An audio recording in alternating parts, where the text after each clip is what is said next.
오늘도 주님의 은혜가 하루를 시작하는 우리에게 말씀을 통해 충만하게 임할 줄 믿습니다.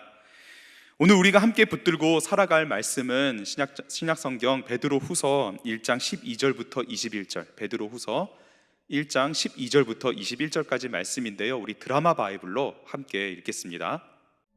그러므로 너희가 이것을 알고 이미 있는 진리에 서 있으나 내가 항상 너희에게 생각나게 하려 하노라.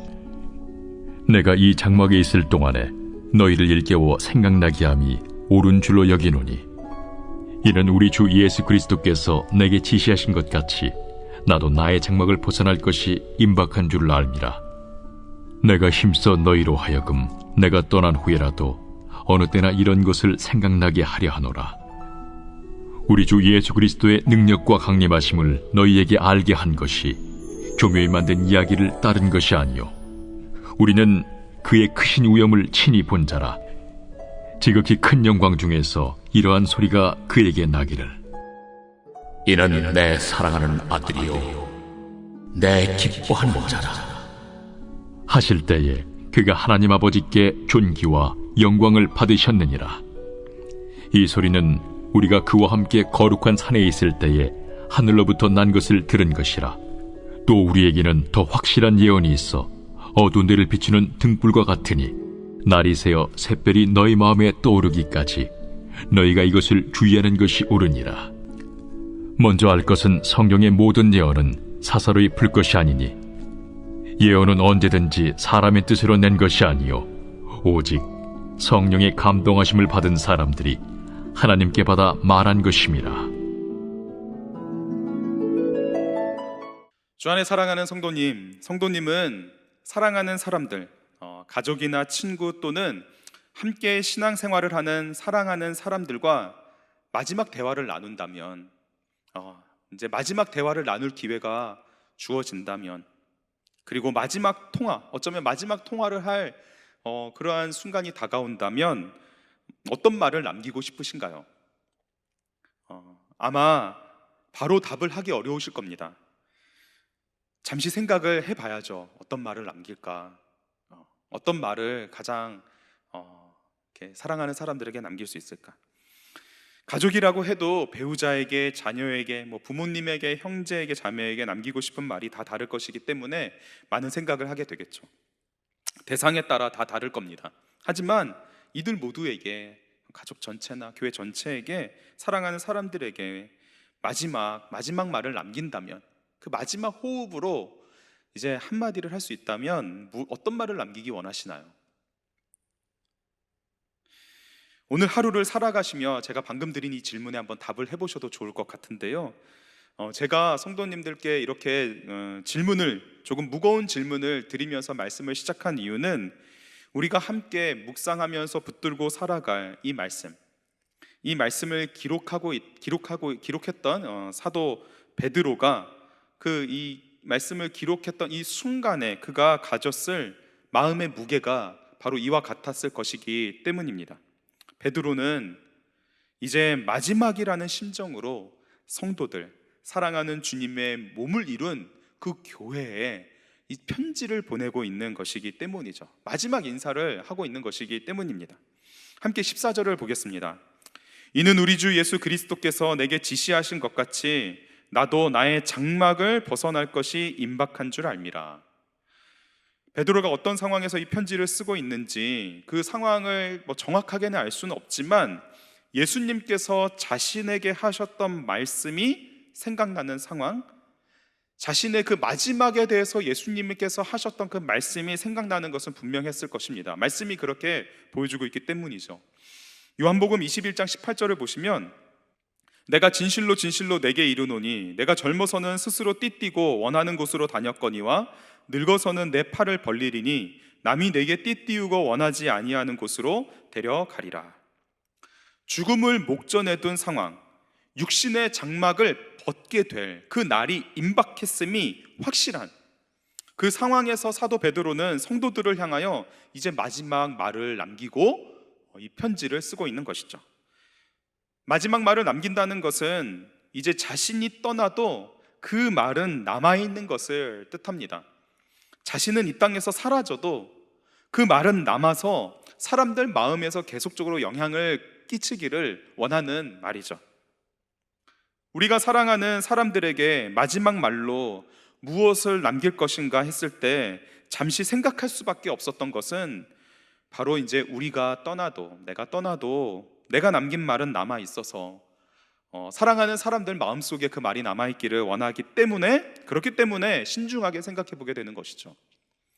그만큼 마지막으로 남기는 말은 이제 더 이상 바꿀 수도, 또 그 말에 무엇인가 더 보탤 수도 없기 때문에 진지하게 생각해 보게 됩니다. 오늘 이 말씀을 묵상할 때 우리는 지금 사도 베드로가 남기는 이 말, 이 편지, 그 한 절 한 절을 이러한 무게로 받아들여야 합니다. 그 무게로 하나님의 말씀을 듣고 삶으로 살아가야 되는 것이죠. 베드로의 편지를 받았던 성도들뿐만 아니라 특별히 예수 그리스도께서 다시 오실 날에 더욱더 가까워지고 있는 이 날을 살아가는 우리들에게도 이 말씀을 따라 살아갈 그 의무가 충분하기 때문입니다.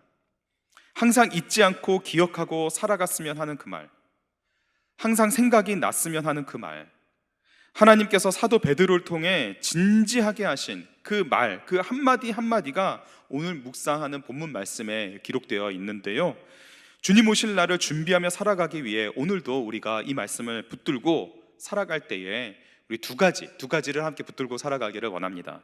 첫 번째는 말씀을 항상 기억해야 한다는 것입니다. 말씀을 항상 기억해야 합니다. 참으로 당연하면서도 별 대단하게 느껴지지 않는 말처럼 여겨질 수가 있는데요, 아닙니다. 혹여나 우리가 그와 같이 말씀을 항상 기억해야 된다, 이것을 당연하게 여겼다면 이 아침에 말씀을 묵상하면서 이것을 새롭게 받아들이기를 원합니다. 베드로는 자신이 세상을 떠난 뒤에도 언제든지 항상 성도들이 기억할 수 있도록 힘을 쓰고 있다고 말합니다. 무엇을 기억하는 것인가요? 무엇을 기억하기를 원했던 것인가요? 그렇습니다. 어제 우리가 말씀을 통해 살펴봤듯이 하나님과 예수 그리스도를 아는 것입니다. 하나님과 예수 그리스도를 아는 것입니다. 베드로가 말씀과 함께 전했던 복음입니다. 예수님의 능력, 그 권능과 다시 오심에 대한 약속입니다. 16절에 보시면 우리 주 예수 그리스도의 능력과 강림하심을 너희에게 알게 한 것이, 이렇게 되어 있죠. 그렇습니다. 우리 주 예수 그리스도의 권능과 재림, 곧 다시 오실 것에 대한 약속의 말씀, 우리가 항상 잊지 않고 기억하면서 말씀을 붙들고 살아가야 한다는 것이죠. 주 안에 사랑하는 성도 여러분, 하루를 살아가면서 가장 많이 기억했던 것은 무엇인가요? 우리가 어제를 살아가면서 가장 많이 기억했던 것은 무엇인가요? 오늘 아침을 시작하면서 오늘 하루를 살아가면서 가장 많이 기억했던 것이 무엇인가요? 우리의 마음과 생각을 사로잡고 있었던 것은 무엇인가요? 그것이 말씀이었나요? 우리는 무엇인가를 항상 기억하고 살아갑니다. 마음에 뭔가, 그리고 생각 속에 뭔가를 붙들고 살아갑니다. 문제는 우리가 기억하고 붙들고 있는 그것이 계속해서 우리가 마주하는 상황과 그리고 살아가는 세상을 바라보는 이러한 안경과 같이 작용한다는 것이죠. 우리가 가지고 있는 생각, 우리가 생각하고 있는 것을 품고 있는 그 마음, 이것이 우리의 안경과 같이 우리가 마주하는 세상을 보게 만듭니다. 필요해서 사야겠다고 여겨지는 것, 그 하나가 마음을 차지만 해도, 마음에 그것만 품어도 우리의 눈은 바로 그것들만 바라봅니다. 나에게 필요한 것, 내가 그것을 사야 됐지 라고 생각되면 눈에 그 사야 될 것이 바로 보이죠. 예를 들어 신발을 사야겠다고 생각하면 내가 원하는 신발을 찾아보게 되고, 내가 이 신발을 사야 되겠다 생각을 품기만 해도 우리의 눈에는 이제부터 그 신발만 보이게 됩니다. 스마트폰을 켜도, 인터넷을 해도, TV를 봐도, 길을 걸어가도 신발이 눈에 보이고, 그리고 신발을 인터넷에 주문하게 되면 그때부터는 주문한 신발이 언제쯤 오는지 그것을 막 기다리느라고 마음에 더욱더 그 택배만 생각하게 되죠. 그때부터는 이 마음이 그것만을 향하게 됩니다. 신발뿐만 아니죠. 옷이든 집이든 차든 어떤 것이든 우리가 마음에 그리고 생각에 기억하고 품고 있는 그것이 우리의 마음과 생각을 지배하게 됩니다. 또한 과거의 상처나 아픔, 그리고 과거의 어떤 전성기와 같았던 나의 화려한 그런 일들이 추억으로서 우리의 기억을, 마음을, 생각을 사로잡게 되면 그것이 또 오늘을, 나를 지배하게 되는 것이죠. 그러므로 우리는 오늘 말씀을 통해서 다시 한번 다른 것 다 말고 하나님의 말씀 그 한 가지, 예수님의 권능의 말씀, 주님께서 다시 오실 것이라 약속하며 우리에게 주셨던 이 말씀, 그 말씀만이 우리의 마음과 생각과 기억을 지배하기를 원합니다. 말씀을 기억할 때에 그 말씀은 우리의 안경이 되어서 세상을 바라보게 합니다. 그 말씀이 우리의 손과 발이 되어 영향력을 끼치게 되고, 우리의 입술에 그 말이 영향력을 주며 우리가 기억하는 그 말씀이 우리의 마음과 생각을 지배하기 시작합니다. 항상 이렇게 말씀을 기억하는 것에 이어서 다음으로 두 번째, 우리는 항상 말씀에 주의해야 합니다. 말씀에 주의해야 합니다. 말씀에 주의한다는 것은 먼저 우리 앞에 펼쳐져 있는 이 말씀이 살아계신 하나님의 말씀이고, 우리가 깨닫고 있는, 우리로 하여금 깨닫게 하시는 이 말씀이 바로 살아계신 예수 그리스도의 말씀이라는 것을 우리가 알고 바라보는 태도를, 그런 믿음의 태도를 말합니다. 베드로의 편지를 받는 교회 성도들은 거짓 교사들에 의해 공격을 당하고 있었습니다. 베드로의 그 사도성을 공격하면서 어제 우리가 나눴던 것처럼 그가 전하는 말씀, 그가 전했던 복음의 그 권위를 공격했던 것이죠. 그리하여서 거짓 교사들은 예수님의 권능과 죽으심과 부활, 그리고 다시 오심에 대한 모든 이야기들, 그 모든 이야기들, 사도 베드로가 전했던 그런 모든 복음을, 말씀을 그저 하나의 신화처럼, 꾸며낸 이야기처럼, 그냥 인간이 지어낸 화려한 소설처럼 만들어 버리도록 하였던 것이죠. 그리하여서 예수님께서 다시 오실 것에 대한 약속도 의심하고 불신하게 만들었습니다. 오늘 예수님이 오지 않으셨기 때문에 내일도 안 오고, 내일도 분명히 안 올 것이기 때문에 우리는 그것에 대해서 준비하면서 살아갈 필요가 없다라고 그렇게 여기도록 했던 것이죠. 베드로는 말합니다. 자신이 분명히 들었던, 예수님과 함께 산에 올라갔을 때에 똑똑히 자기가 들었던 하나님의 음성을 전합니다. 17절인데요. 지극히 큰 영광 중에서 이러한 소리가 그에게 나기를, 이는 내 사랑하는 아들이다, 내 기뻐하는 자라 하실 때에 그가 하나님 아버지께 존귀와 영광을 받으셨느니라. 아멘. 지극히 큰 영광 중에서 베드로가 들었던 그 하나님의 음성, 자신이 직접 들었던 하나님의 아들이신 예수님을 향한 그 존귀와 영광에 대한 선포, 베드로는 자신이 받은 이 예언의 말씀, 즉 예수 그리스도를 통해 온전히 성취하실 그 말씀, 하나님의 말씀으로 받은 그것을 전하였다. 예수님께서 함께 하셨던 그 순간들을 전하며 이 말씀을 전하는 것이죠. 그리고 말합니다.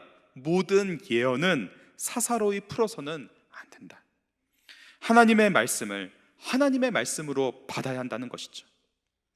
우리의 생각대로 이 말씀을 판단하고 이해하고, 우리의 생각대로, 내 마음에 좋을 대로 이것을 이해하고 확신해서는 안 됩니다. 쉽게 해석하고 문맥과 전혀 상관없이 어떻게 써도 내 마음에 감동만 되고 은혜가 된다면 그것이 하나님의 말씀인 것이 아닌가라고 생각하고 엉뚱하게 해석하고 적용해서는 안 되는 것이죠. 그리고 누군가가 하나님의 말씀이라고 하면서 예언하고 또 이것이 미래의 말이다라고 하면서 하는 그런 말들에 쉽게 귀 기울여서도 안 됩니다. 절대로 교회 밖의 성경 공부 모임이나 교회 밖의 기도 모임에 쉽게 참석해서는 안 됩니다. 절대로 용한 권사님, 말도 이상한데요, 용한 권사님들이라고 하는 분들을 찾아다니거나 성령의 능력을 행한답시고 마치 본인이 성령님을 부리는 것처럼 그렇게 행동하는 목사님들도 찾아가서는 안 됩니다. 21절을 보면 예언은 언제든지 사람의 뜻으로 낸 것이 아니요 오직 성령의 감동하심을 받은 사람들이 하나님께 받아 말한 것임이라. 하나님으로부터 받아서 말한 것, 성령님의 감동에 따라서 말한 것이 바로 예언, 하나님의 말씀이다라고 말하는 것이죠.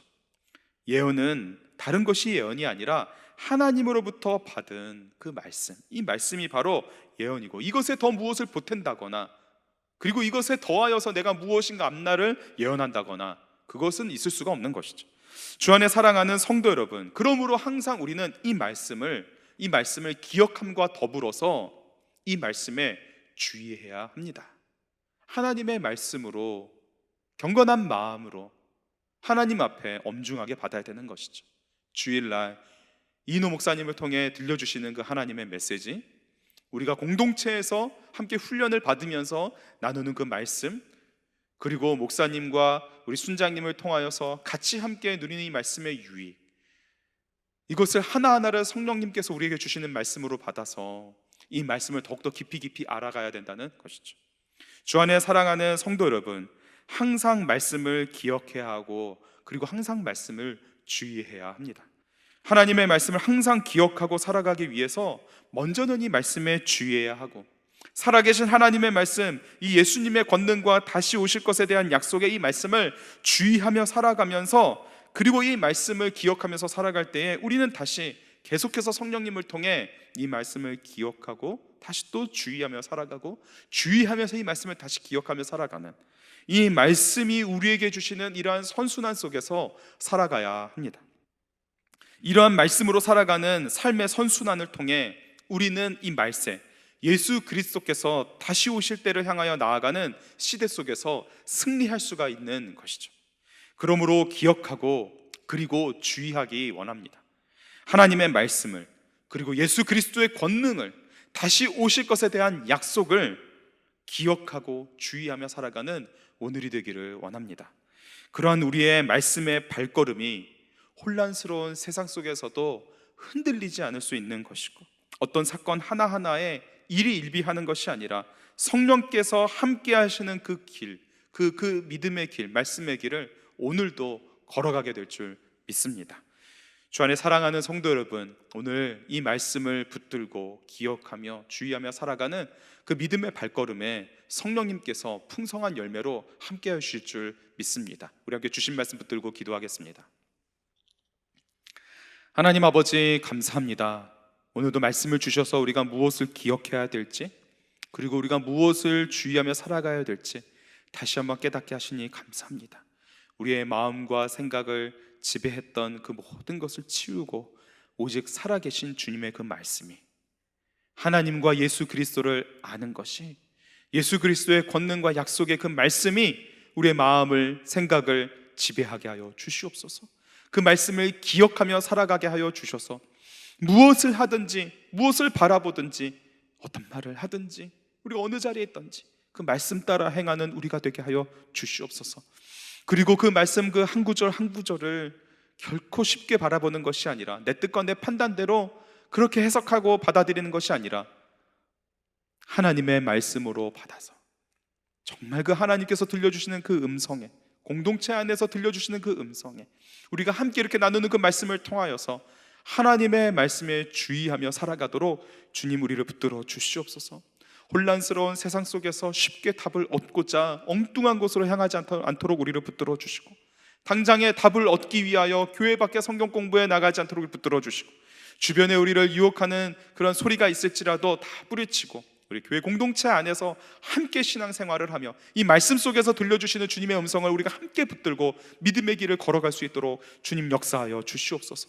오늘도 이 말씀을 붙들고 우리가 다 함께 성령님을 의지하여 살아가기를 간절히 원합니다. 예수님을 더욱더 아는 오늘이 되게 하여 주시고, 하나님의 뜻을 이루어가는 오늘이 되게 하여 주시고, 그 믿음의 발걸음에 더욱더 주님과 깊은 교제를 나누는 삶이 될 수 있도록 축복하여 주시옵소서. 믿고 감사하며 예수님의 이름으로 기도합니다. 아멘. 계속해서 기도하기 원하시는 분들은 기도 음악 영상을 클릭하신 후에 기도의 자리로 나아가시기 바랍니다.